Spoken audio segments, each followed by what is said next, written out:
Meil Eestis ollakse veel üsna skeptilised päikesekütte tõhususe osas, et kas ta ikka suudab aastaringselt toimida. Siin on objekt, kus on katusel päris mitmeid paneele, ei tooda need ainult sooja vett, vaid ka maja küttesüsteeme. On see siis võimalik? See on jah võimalik, isegi tänapäeva Eestis, et aitab varakevadest hilissügiseni kas kütta sooja vett või siis aidata kütet toetada. Kuidas ta õieti toimib siis? Et siin on nüüd sellised torukujulised paneelid, mille poolest need erinevad siledatest?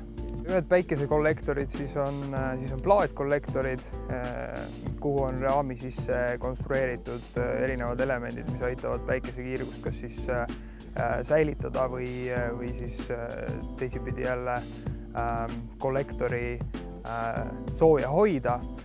Ja teised on siis need kollektorid, mis siin minu selja taga on, mis on siis vaakumkollektorid ja nende põhiline erinevus seisneb selles, et päikese kiirgus saab neile nii-öelda lähemale, kuivõrd Eestis päike käib nii või teisiti suhteliselt madalalt, siis päikese kiirgus saab nendele paneelidele teise nurga alt läheneda.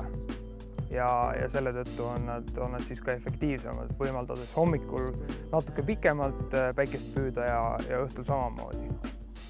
Päikeseküttesüsteemi kuulub veel ka juhtimispult, mida vahepeal ekslikult nimetatakse ka kontrolleriks, kuid selle süsteemi nii-öelda elektrooniline keha peab olema valmis ka juhtima seda süsteemi.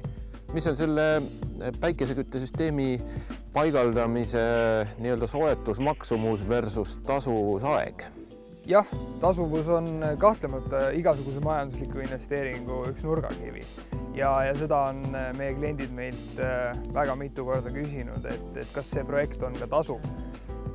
Mina olen neile öelnud, et kui nad liidavad oma kulud ja tulud kokku, siis reeglina on Eestis võimalik, et 8–13 aastaga keskmiselt tasub selline projekt ennast ära.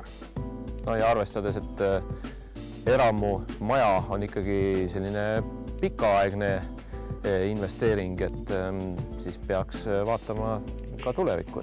Kui inimesed võtavad 30 aastaks endale pangalaenu, siis võib-olla ei olegi 10-aastane investeering päikesekollektorite näol kõige halvem valik. Ja teine eelis on kindlasti ka see, et see tõstab nii-öelda kinnisvara väärtust.